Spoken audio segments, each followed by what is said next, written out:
Welcome to Guns and Gear Network, everyone. Appreciate you tuning in. Today I'm going to show you how to make your Mac 9 DS 1911 even better. Stay tuned.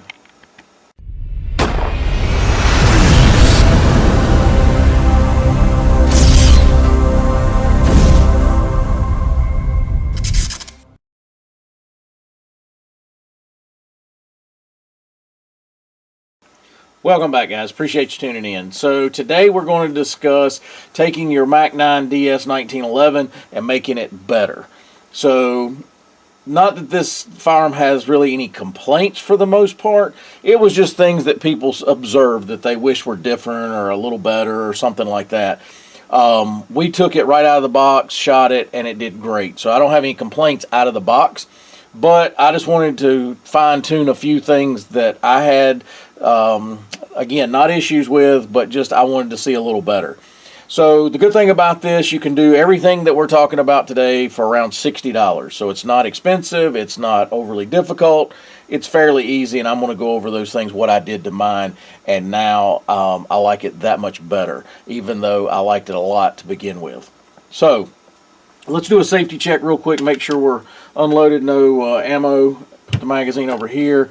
Let's go ahead and check it. It's all clear, nothing in the chamber. So first things first, one of the things that was discussed about this firearm was the grips themselves. People didn't think were grippy enough. So that has pros and cons. So you can stipple it, you can change out the grip module, whatever. The issue when you start making it that much more grippy, it does not make it conducive if you ever want to like conceal carry inside the waistband, things like that. So one solution that I've already done a video about, fixing grip texturing on a firearm on the cheap and easy that anybody can do it, is grip tape. So I've added grip tape on the front and the rear. And now when I grip it, I feel very confident grabbing hold of this, and it sticks in my hand really well. So in my Amazon store, you can check the link below. I bought a roll of grip tape, and it's 1 inch wide, and I don't know how many yards. Let's say it's, I don't know, 10 yards. And it was pretty cheap. So that's what I do, is just buy it in, because you can buy, they actually make, for like Staccato and a few others, they make actual grip kits that are grip tape. I don't know if they'll work on this or not, but me personally, I prefer just front and back, kind of aggressive grip, because that's where I'm going to grip the firearm and present it and use it and all that. So the sides, I can lever tape, but if you wanted to put some grip tape on this too, I guess you could. Me personally, I just like it front and rear. So that's the first thing I did. Second thing that people complained about was being oversprung. So you can buy quality springs, and I've replaced 3 springs on this firearm. I've replaced the recoil spring, and I've replaced the main spring, or some people call the hammer spring, and then I also replaced the magazine release spring. So the magazine release spring was very tight. So even loading it, you have to get past that notch right there, and with a real stiff spring, you kind of had to give it a little oomph to get it in there. And then, of course, releasing the magazine now is much easier for me, especially if you're shooting competition and it comes out. I don't have to break my, before I had to break, to me, I got smaller hands, so I had to break my grip anyway a little bit to hit the button, but I had to kind of open it up even further to get more pressure, downward pressure, to release that magazine. Now I don't have to break my grip that bad to be able to release it, so that's one thing that I recommend if you're doing it. And what I did was I bought, these are Wolff, and you can buy different, so I bought it in a kit, and I'll post some links below where I got some of this stuff. So these are 1 through 4, I believe, is what they are. They come 5 to a kit, and they have one that's standard, so if you ever need a replacement, just a standard one, and then it goes 1 through 4 being the lightest. I found the lightest to be a little too light. I was afraid I was going to possibly accidentally bump it. But these are here, again, everything you see, and I don't remember the individual cost, but everything I'm talking about, $60. So there's those. I also changed the recoil spring. Again, I bought them in a kit. And the kit I bought, it just had these little paper, some of them are painted, you'll see that. These were just had paper on them, so I went and took spray paint, and I got 4 springs, and I painted them different colors. So you got one green, one tan, one white, just basically whatever paint I had, and then the one in the gun I'm pretty sure is red.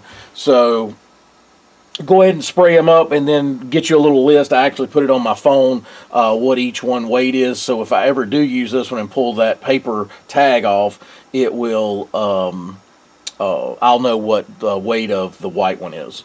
So the other thing is I did add a shock buffer to this. Again, these are all over eBay, Amazon, different places like that.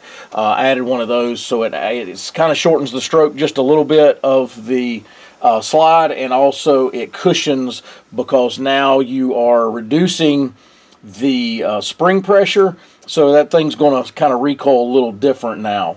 So I went ahead and put one of those in. And then I did some polishing, and let's discuss that real quick. Again, no ammunition in the magazine, in the chamber. So let's go ahead and pull this thing apart real quick, and then we will look at exactly what I did.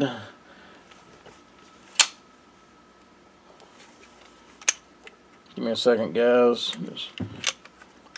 So what I would recommend is polishing this ramp right here, and I mirror polish that, and then I just lubed it up, because it does have this same coating that's on the slide is on this from the factory.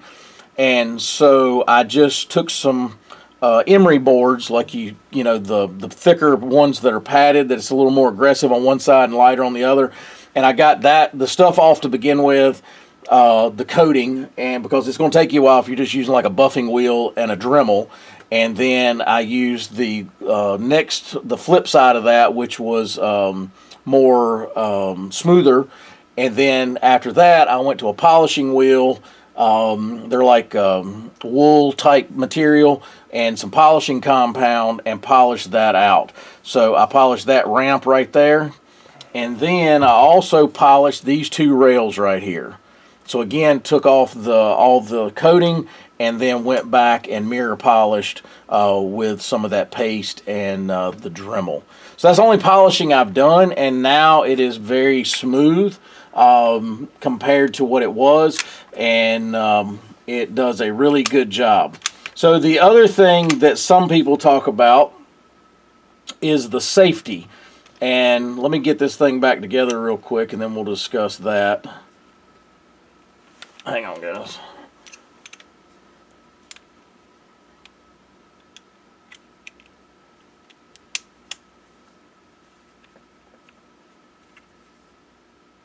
All right, so it's back together.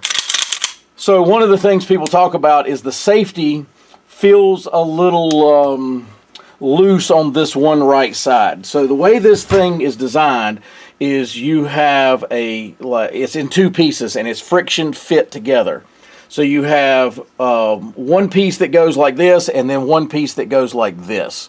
And that's how it mates up between the 2. And what you're going to do is this, which is the right side, I'm pretty sure, is the one that's forked like that. It's got a little groove in it that one channel fits into. You're going to take, and I just laid it on something like solid, not wood that'll bounce, but like I had a granite countertop, and I lightly tapped it with a hammer, put it in. It wasn't tight enough, tapped it again, got it to where it was tight. And if you over tighten it, you can go in with a pair of like a flathead screwdriver, and kind of wiggle it back apart and start over. The good thing about this thing not having MIM parts, and they're all machine parts, you're not going to risk breaking it. If you took a MIM safety that is and you start tapping on it, most likely you're going to break it. This one you're not. I mean, I guess if you hit it hard enough you could, but you can make fine-tune adjustments. So now the safety is very positive, up and down. Some people complain that I think it was the one at least the example they had was a little loose, maybe going down, but it was nice coming up. And then some people complained that this right side was a little loose and kind of jiggly. Now mine's perfectly fine. And you can hear it, it's very tactile, and it's basically got even pressure. So there's a bunch of videos that shows you how to get to these things, how to take out the safety, how to get to the mainspring, how to all that. And I will post those in below. They're by Atlas Gunworks. Over the years, they've done a series of different videos explaining how to take things apart on a 1911, 2011, put them back together, and just use that as your guide. So just kind of be careful. If you're not familiar with it, send it to a gunsmith or whatever. But I think everybody should be able to do some basic things like this on a 1911 or most of, different types of pistols, whether you run a Glock or whatever, is being able to do those small minor things, either for repair purposes to fix things and replace things, and or be able to fine tune like I did with mine. But super nice now. One thing I did not discuss is the trigger spring. So the sear spring. I did not really adjust mine. And I know a lot of people want that, 3.5 pound trigger. This one, like I said in the other video, breaks between 4 and 5 pounds, roughly 4.5 pounds, pretty consistently. And because of the type of way I'm going to use this firearm, I'm perfectly fine with that trigger pull weight. You can take, and again, that's free of charge to be able to go in and adjust that spring. There's an Atlas Gunworks video that talks about adjusting that to the right trigger weight that you prefer. I do not suggest you doing that if you're going to carry it, like for concealed carry or for protection or something like that. The safe measure, like I use the standard of law enforcement, what they require, most agencies require for their carry guns that they use for duty, and it is going to be around the 4 to 5 pounds. I think most of them are around 5 pounds is what they require. But if you're going to use it for competition or something, because of the style of matches I'm going to be shooting, which is a tactical match, it's very duty type procedures and everything. So I didn't want to accidentally, shoot two rounds when I meant to shoot one, things like that, because that can happen in the heat of a competition and get disqualified or whatever. So anyway, that's what I recommend, is to, if you're going to carry it, to kind of leave it in that 4.5 to 5 pounds. Again, if you're going to use it for competition, that's a different situation altogether, and you can, probably adjust it how you like. One thing to keep in mind, they talk about this with Atlas Gunwork video, when you're doing that adjustment, is to make sure you don't have hammer follow and things like that. Yeah, that's what I did to mine, and it does really well now. It's really smooth, and the action is nice and slick. You can kind of see that. And you can go lighter. So the spring kit I got, you're just going to figure out what works for your gun. It might be, I think these springs come all the way down to maybe a 10 pound. Let's see what, I can't remember, but I think they came down to a 10 pound. I think I wound up with a 12 and a 16 or 17. Hang on, I'll tell you what it was. Let me get my little paperwork here. Yes, so what I'm personally running is a 12 pound recoil spring and a 17 pound hammer spring. And then again, I don't know the weight on the magazine release spring. They just have them listed 1 through 5 or whatever. Well, no writing, and then 1 through 4. And I went with the number 3, which is next to the lightest. So that's kind of what I went with, and I can tell you, it makes a world of difference in this thing for a little bit of time and effort, and just like I said, $60. But anyway, guys, appreciate you tuning in. If you got any questions, post those below. If you got any experience with this Mac 9, be sure to share that with us. Maybe something you did to make yours better or whatever you think, and that would be helpful to all of us. But as always, guys, like, share, and subscribe. Bring another video shortly. Have a great day.